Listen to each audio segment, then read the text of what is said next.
Welcome to the Mind of Business Success podcast. I'm your host, Alicia Kramer. Our guest today is Zach Schaefer.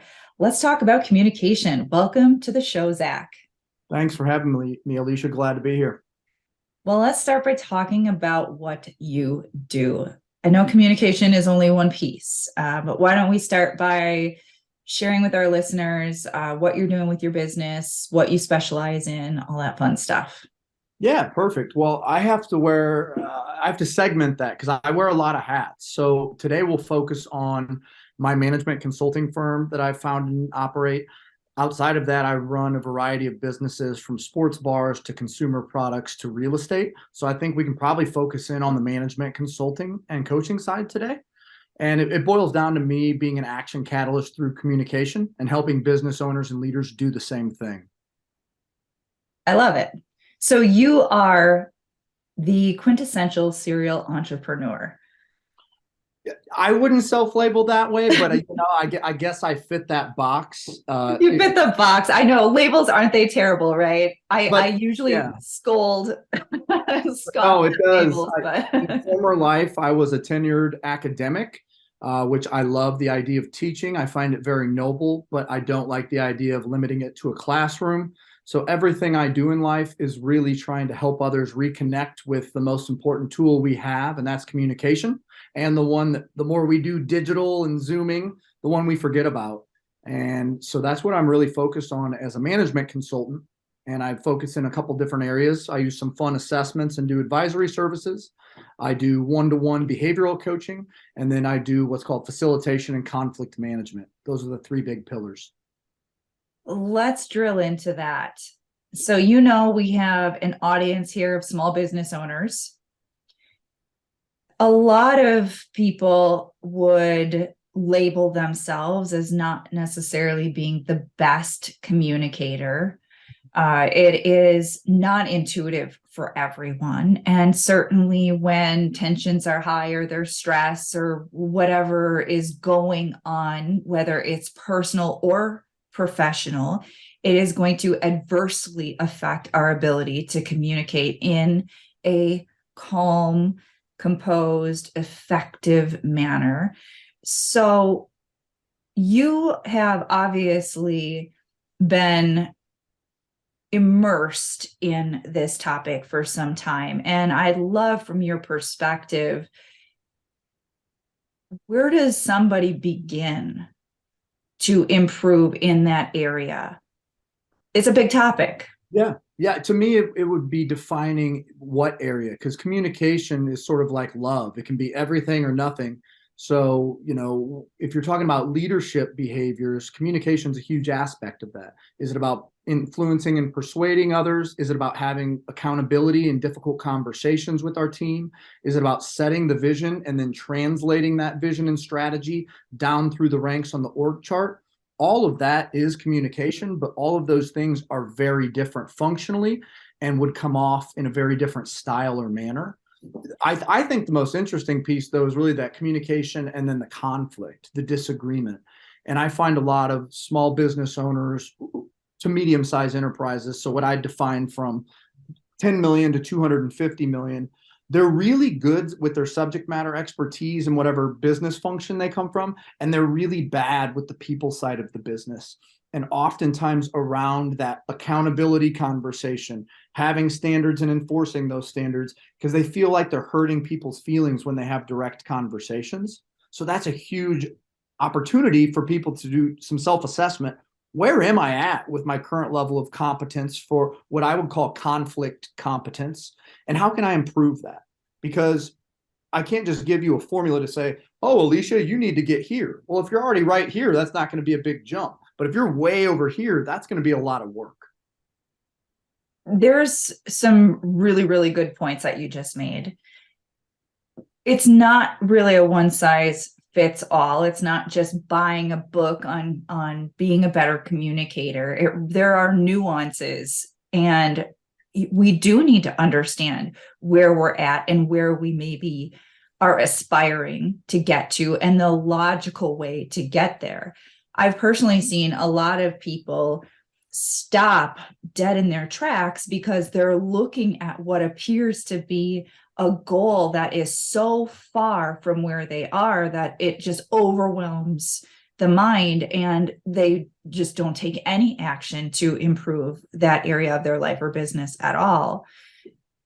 When you are assessing someone, to just share with our listeners a little bit about, what does that look like? Because it's kind of like an elusive thing. Like, what does that mean? What are you going to find out about me?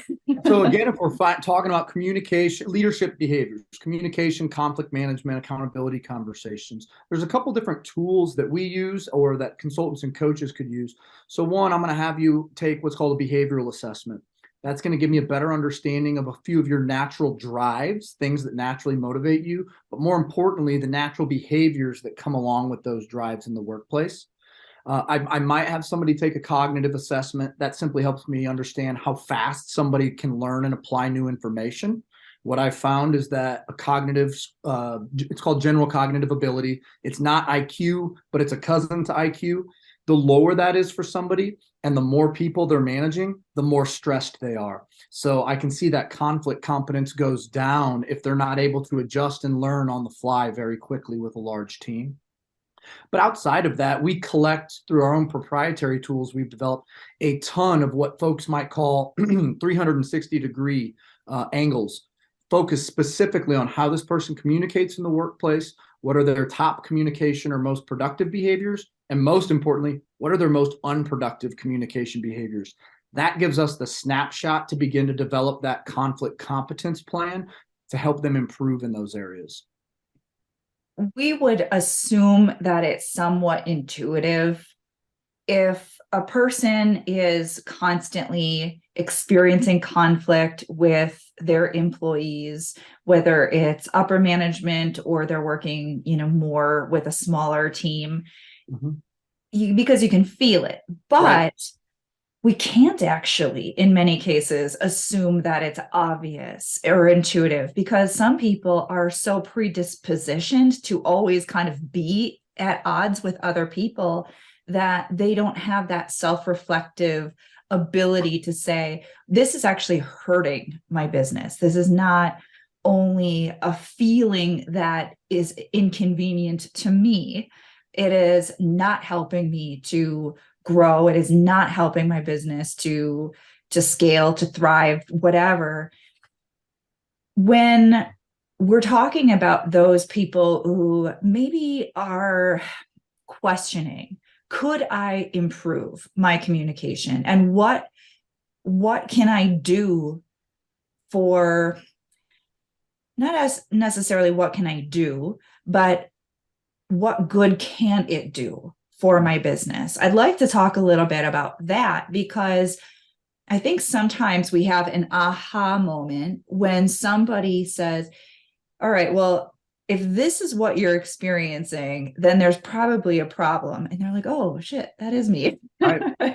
And then when you're able to put it into perspective and say, and if you resolve that issue, then this is what you could be experiencing instead. Now it's much more, motivating to actually make those positive changes for themselves and their business. I mean, there's so many good points and questions you asked. The first, to be blunt, people typically don't involve me or my firm until things are on fire, or the pain points and the dollar signs have become high enough. They're like, crap, there's some huge issue here. We don't really know what it is.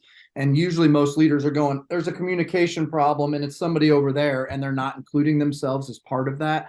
And that's a huge red flag, to be like, you've created a system where that flourishes. So a couple things. One, the most frequent and most common type of conflict management style from leaders is avoidance. And that can be useful, because we do need to pick and choose our battles, but that should not be your primary strategy to deal with difficult decisions. Business owners are in the game of making challenging decisions. If not, don't be a business owner. So the first thing is about gauging people's level of self-awareness. And that can again, come from some tools, come from in-depth conversations and observations, but also I need to involve the team. When I do coaching with folks, I don't get to determine if their behaviors have changed, and nor do they. The people that they work most frequently work with, they get to determine that. And oftentimes you'll see, holy cow, I got this report. That doesn't feel accurate. And then I say, share it with the people you work most frequently with and pay attention to what they say. When everyone's like, yeah, yeah, yeah, that's a white flag going, I need some self-awareness coaching and work.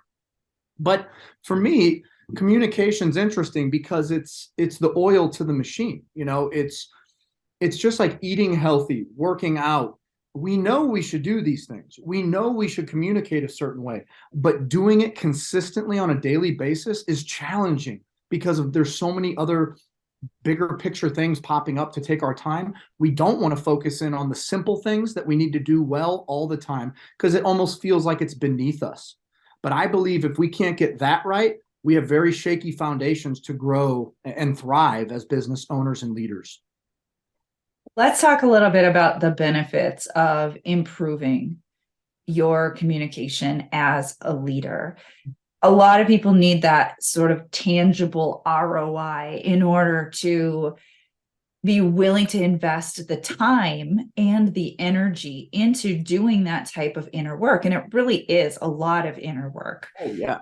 So I'm sure you have plenty of positive stories.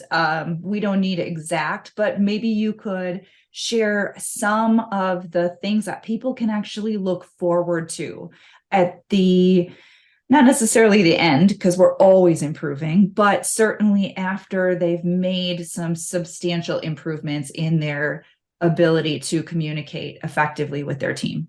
Perfect. Here's one that pops into my head. Typically on the conflict side or coaching side, I'm being brought in as either part of a reconnaissance mission. We're proactive. We're investing in our professional development. Let's assess where we're at and then pick a few areas to grow. Or it's the rescue mission. We're being strangled, right, by a boa constrictor. We just got bit by a rattlesnake. We got to do something. This example is the former. It's the reconnaissance. Hey, we want to better understand ourselves for success because we're starting to scale. This was an IT services firm that does very customized and wonky work in an area of IT called governance, risk and compliance, GRC. At the time, they were about a $2 to $3 million a year business. They were scaling to 10 million very quickly, bringing on a lot of folks. The CEO was a very intelligent individual contributor, but when it came to working with the teams, he wasn't listening as well as he thought he could. So we did our analysis, and it came out loud and clear that while he was very nice and likable, people did not think he was a good listener because he would listen. And then instead of validating, asking questions, paraphrasing, he would instantly connect it to something else because he was brilliant. And they felt like he was trumping them or taking their idea and taking it in another direction. My job was pretty much done once I collected the data because he was a self-aware person that said, oh my goodness, I have to change. Fast forward 2 years, we've done other types of work. The team now says he's the best listener in the organization because he made such a clear shift because he understood leadership is about one thing: helping others break through the self-limiting beliefs they put on themselves. And I don't think somebody's a leader if they can't write a list of people that they've helped become leaders. And so that came out loud and clear that this person has improved other people's leadership behaviors. And he views it as coming from listening. I think that was a part of it. But this was also a unique individual. I will say we only work with people who want to invest in themselves and are ambitious and competitive and want to grow and are vulnerable and willing to look in the mirror and say, I'm not great here. I'm willing to get better. We don't work with founders or CEOs or executives that look in the mirror and are like, I'm perfect. Everybody else is the problem. And that happens a lot. Not surprised. I'm sure that didn't surprise anyone listening. Reminds me of back when I first started my hypnotherapy practice, people would frequently call me for smoking cessation. And I would ask them a series of questions to determine what their real motivation was. Because if they were doing it only so they could get their doctor's approval for gastric bypass surgery, or because their spouse gave them an ultimatum, then no deal. Because we have to want to make the change. we can't do it from a place of sort of just going through the motions, jumping through the hoops. Like we don't get credit just for showing. Right. Right. To me, I view it I mean, full disclosure. So I kicked drinking 5 years ago. And I worked the AA program. And what I'm hearing you say, I see around the tables all the time. People that come in and stay in, they get there and they stay there because they're doing it for themselves. They want to be their best self. They know that when they're under the booze or whatever addiction or problem they've got, they're not the best person that they're capable of being, and they recognize that. People that cycle in and out, they're there because the judge made them, because their wife's going to leave them, because their kids are upset. And those are important reasons to get them there. But at some point, it has to transform to, as you're talking about, their needs, their real motivations. And those are the people that have success. It's no different in the workplace when we're trying to change a behavior to create a lasting positive change. They have to do it for the right reason, to become a better person, not to get a pay bump or a promotion. Those things are great, but it's because they want to stretch themselves and hit that next level. Absolutely. This is a perfect opportunity to segue and speak to you as the business owner. I love to ask my guests if there is a specific mindset challenge that you had to work through and overcome in order to get to where you are today. Well, clearly, I just shared a big one, right? Kicking booze. That was just a lifelong struggle. It's in the blood, right? I got the gene, so to speak. And I had known it for a long time, but I had used it to keep people at arm's distance, to be like, I work hard, play hard, I still make money, and everything's secure. I'm an alcoholic, kind of laughingly say it, but then it just quit becoming funny. And I had to really make a change to ensure the life that I've created wasn't ripped away from me by my own poor choices. So that was a huge mindset shift. And anyone that says people aren't capable of change have never been around those types of programs or done the type of work that you do. Change is everywhere. Life is constantly changing. When people say it doesn't, that's telling me more about them and their mindset and perspective, that it's fixed rather than what actually occurs. So I'm a self-improvement junkie. I just published an action journal that's all about creating an action plan to move things forward. I think there's a huge difference between what I call do good, feel good knowledge. Most people want feel good knowledge. Let's read a book. I feel good. I read a book. Okay, what are you doing with it? What action have we taken based on what we've read or the conversation that we've had? And so for me, the rubber that hits the road is that consistent actions that people need to take. And kicking booze or other things that people want to get rid of, or something maybe they want to add, it's all about mindset. If you don't believe you're capable of change, you're not going to change. And people believe their beliefs. And my belief in the life that I had thought for myself that involved alcohol just had to be popped and said, nope, I'm just not able to have that life. I can create a different one, and it can be even better. And luckily, I had a good support system to help me on that journey. I love everything you just shared. You dropped some real gold nuggets in there too. The consistency piece is so important, but it is always preceded by that mindset shift, which needs to sort of germinate, the initial shift. And I was able to quit drinking as well. For me, it's been, I don't know, probably about 13 years since. Awesome. And there were times where I thought I was never going to be able to. Yep. The mind, understanding the way the mind works is so, so, so empowering.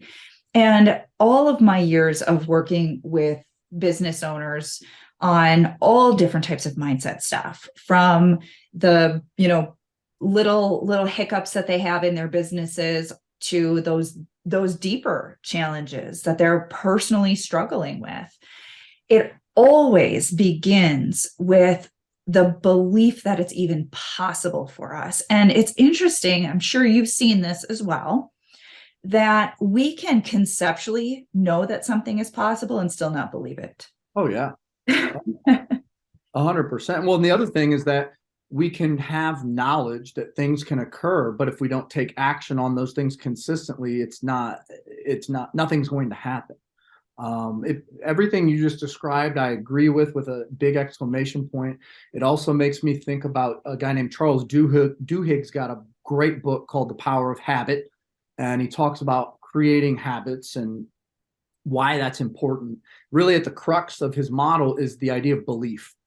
Your habit isn't going to stick if you don't believe you have the ability to create a new habit. And for him, it's all about creating a cue, then having the routine, then having the reward. Once you do that enough, craving is created in a positive way. But at the core is that belief. And if that self-belief or mindset, as you might call it, isn't there, the habit will absolutely not stick. And that's why we see New Year's resolutions continually go, because there's really no belief at the core of that habit they're trying to create. Yeah, absolutely. The good news is change is possible. Yep. And it does start with a desire. And then there is a willingness. And what I think a lot of people bump up against is that they have the desire, but the willingness is a little skewed because the mind is still looking at the pain of loss or the fear of the change or all of these, kind of etheric things that dominate the psyche and create so much resistance to doing those empowering behaviors that reinforce the new habit. And you had mentioned about consistency, and that's where, again, with the New Year's resolutions, consistently is greatly lacking. And when we're speaking to our audience of business owners, it's almost cliche. You'll see it on posts all over social media: consistency, consistency, consistency, consistency, consistency. And a lot of people are, I think they're missing that ingredient. Oh, yeah. Are you taking consistent action with real belief, real faith that the actions are going to yield you the result? So when you had that mindset shift, there was a part of you that finally believed, right, that it was possible for you to be that version of yourself, that better version of yourself who didn't drink anymore. And that made the actions that much more impactful. It literally boiled down to creating a meaningful and fulfilling life. Like everyone, I had envisioned, I was quasi successful, right? I was making money, having fun, looked good from the outside. Internally, I was just an absolute wreck, emotionally, spiritually, just how I thought of myself. But to the outside world, oh, he's super successful. Look at him. And I had carved this life that I was going to create of the house with the big bar in the basement and throwing the parties. And I just eventually, drinking went from fun to fun with problems to just problems. But I couldn't envision a different type of life because I had spent so much time creating that fantasy, or that Zach's the host, he's the entertainer. And I had to, again, pop that bubble and say, no, there's a different life. And at first, of course, I didn't think it would be better. And now it's like, oh my goodness, how it's like 10 million times better than that other life I could have lived. But it was that shift, which for me wasn't like a spiritual aha in 1 second. It was more incremental over time, but it's 180 degrees from where I was. And you mentioned the change. What I've learned as a coach and then through my own personal struggles is change implies loss, and people grieve loss. And we grieve it in real different ways. Some people hold on to the anger and the denial for a long time. And I've realized that I've walked through the 5 stages and I've finally hit acceptance, and it's fantastic. But it took a while. And I'm only 5 years deep on my sobriety, but it's literally like I'm living a totally different life now. Once we have that shift, what you mentioned, the one where instead of feeling a sense of loss, we actually feel like we're gaining so much more. That's when the things that seemed so damn hard before now feel like, of course, it's a non-issue. I wouldn't have it any other way. I'm very grateful that for me, when it was my time, I had just a moment of, it was an internal shift, and that was it. It was done forever. And I didn't have to really wrestle too much with it, aside from Hang up some old associations. Right. So we're going to have old associations, even with, to your topic, which is communication. People have these associations with this person always triggers me, or I always do this under this circumstance. That's just the way I am. And we have to start to disassociate Yeah. from that and create a new association that is congruent with the version of us that we're aspiring to become. I love it. I mean, you talked about triggering. To me, I hear external versus internal locus of control. So one of the little businesses that I do that we didn't talk about is I'm in the sports bar business as a recovering alcoholic, right? So if I didn't adopt new behaviors and a new mindset and work my program that happens to be AA, but there's plenty of other things that work well for folks. It'd be quite tough to have to go to work when I'm doing my bar stuff because it's a bar. So when I first made that shift, clearly I kept a distance a little bit until I was comfortable and had created some new habits. But that was also not like my trigger. It's not like I was there and like had to drink. Mine was just I like to drink all the time. But the shift that I personally make when I think about mindset, and you're the expert. I'm in your field now. I actually like to turn it into a verb and talk about mindsetting. Because for me, when I hear mindset, that's still very fixed. And I like to I find it fluid. So like for me, my confidence, which is tied to my mindset, I'm constantly tweaking it and altering it and ramping it up and ramping it down, depending on who I'm interacting with. And because I do so many different types of businesses, like consultant coach Zach is very different from sports bar Zach, different than real estate Zach. But it fits who I am. Like I like to have those different I call them projects to work on rather than be the more traditional 9 to 5 type person, which works well for others, just not for me. So this is the perfect opportunity for you to share with our listeners how they can connect with you, because I'm sure there are some people who they're like, yeah, I know there's a communication issue in my business and I know it's got to start with me. And where do I go from here? Sure. Yeah. I mean, I think the easiest way is really, I'm on LinkedIn. So, go to linkedin.com/Z Schaefer, ZSCHAEFER. So Zach Schaefer. I'm on Twitter at sparksolver.com, or you can just email me, Zach, ZACH at sparkthediscussion.com. Because my business name is Spark the Discussion, because that's what I think we need to do more of. Love it. This has been an excellent conversation, Zach. I want to thank you so much for being with us, sharing a lot of gold nuggets, and being so open about your own challenges and overcoming them, which is sometimes the greatest gift we can give to another person, because there sometimes is somebody and that's exactly what they needed to hear. Hey, thank you for having me. And it was a pleasure. Got to thank all of our listeners as well. We're doing this for you. If you haven't already subscribed, make sure you do so. And until next time, we will see you in the next episode.